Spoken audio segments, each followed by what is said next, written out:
Yeah, this map looks like it's gonna be brutal. Headshotted, bro. Oh, the FPS is so bad, bro. Holy God. Oh, that guy just got taken in half.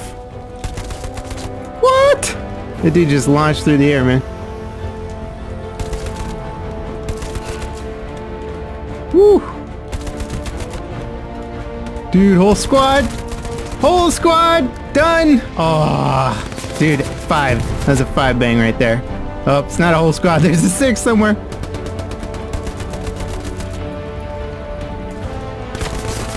Oh, he almost got the last one. Damn. I got 6 there, dude. 7th got me. Hey guys, Level Cap here, and the tactical World War II FPS Hell Let Loose just left early access with Update 10. It adds the Eastern Front with 2 new maps, new factions, optimizations, and more. But of course, it's not all sunshine and rainbows. Today we'll be covering the new content and whether or not this update feels like a true end of the game's early access phase. We've been covering Hell Let Loose for about a year now, and in that time the developers have made massive strides. But Update 10 has a lot to live up to if they're going to say that it's ready for prime time. Now, the 2 new maps are Kursk and Stalingrad. Kursk is a wide open countryside with a heavy emphasis on trench combat and vehicles, and as you might expect, Stalingrad is set in a densely packed urban environment that's been bombed to bits.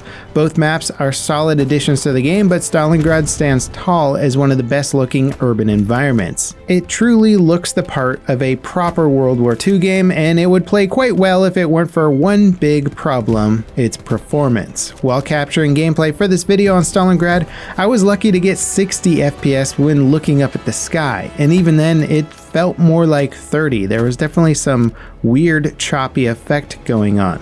The map unfortunately just doesn't run well even on high-end gaming PCs with an RTX 3080 Ti and all the graphics options set to low. And that's a real shame considering that most maps actually run okay, and if it did run well, Stalingrad would be an incredible first impression for all the new players jumping on for the official launch.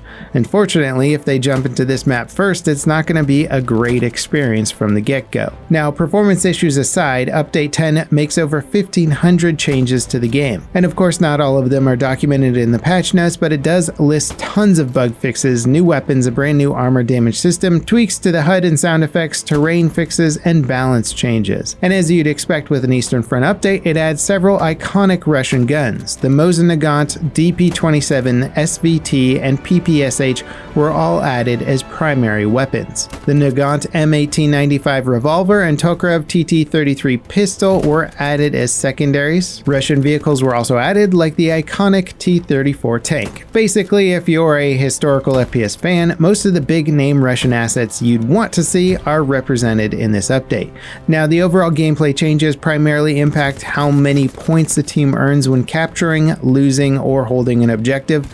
Resource points that are used to spawn vehicles and build garrisons are now rewarded more evenly, so you shouldn't get steamrolled if you lose a couple of sectors. The new vehicle armor system is, well, very complicated. All the vehicles have new hitbox collision and physics systems. Ramming props and other vehicles should do an appropriate amount of damage to your vehicle now. There's also new visual effects for shots that ricochet, hit, and penetrate vehicles.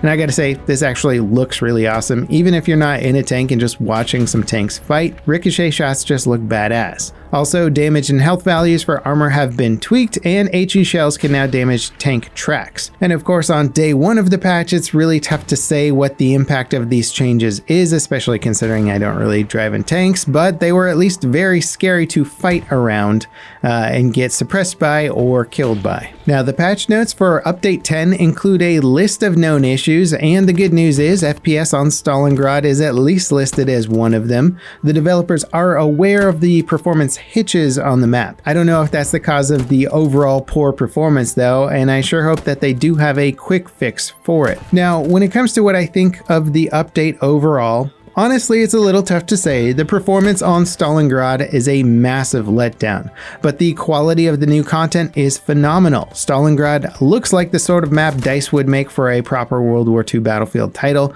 Sniping across destroyed buildings is a ton of fun, and the atmosphere of the map is 10 out of 10. Being set in a 100% urban environment gives the map tons of choke points that funnel the action into specific areas, so even in the more wide open sections of the map like the train yard, there's a well-established front line for both teams and a sense of where they're coming from. Alternatively, the scale and openness of the game's rural maps often means that you're going to spend a lot of time out of the action only to get sniped by somebody sitting in a bush behind you. Flanks and surprise deaths obviously still happen on Stalingrad, but it's a little less surprising when you see a giant empty building next to you and you're thinking, I'm probably going to get shot from there, and then, well, sure enough, you get shot from there. Assuming the developers can sort out the issues that cause such poor performance on their urban maps, they should definitely make more maps like Stalingrad. Kursk, on the other hand, isn't really much of a game changer in terms of what type of map it's bringing to the game, but it's nonetheless a solid addition.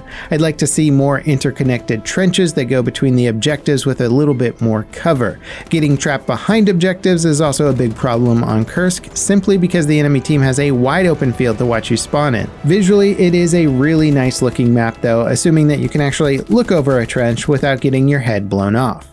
Overall, Hell Let Loose is a wonderfully atmospheric game with a very realistic vibe. It's perfect if you want an easy to get into but highly realistic World War II experience, and it's come a long way in its early access days. But the main area that I would have liked to see the most improved on would have been the performance.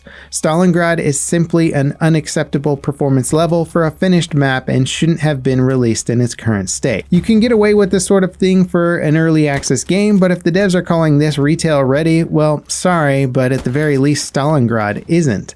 Not to mention the rest of the game's performance is still pretty weak as well. It's at least playable on a high-end PC, but I have a hard time believing that there isn't a way to massively improve the frame rate. If I can look across a massive Battlefield 5 map with a mixture of medium and high settings and still get 140 FPS, and only get 40 to 50 FPS in Hell Let Loose in similar situations, well, there's gotta be some sort of worthwhile tricks to squeeze some better performance out of this game. Otherwise, by the time people have PCs that can run this game at a higher FPS, well, people are gonna be playing Battlefield 20 at that point. Anyway, Hell Let Loose is a great game if you know that you like milsim games and can deal with the low FPS. And frankly, low FPS generally comes with this genre of game anyway, so I doubt it's going to deter too many milsim fans. What do you guys think? Let me know in the comments if you've been playing this game and what's your favorite thing about it. Thanks for watching, guys, and I'll see you next time. This is Level Cap, signing off.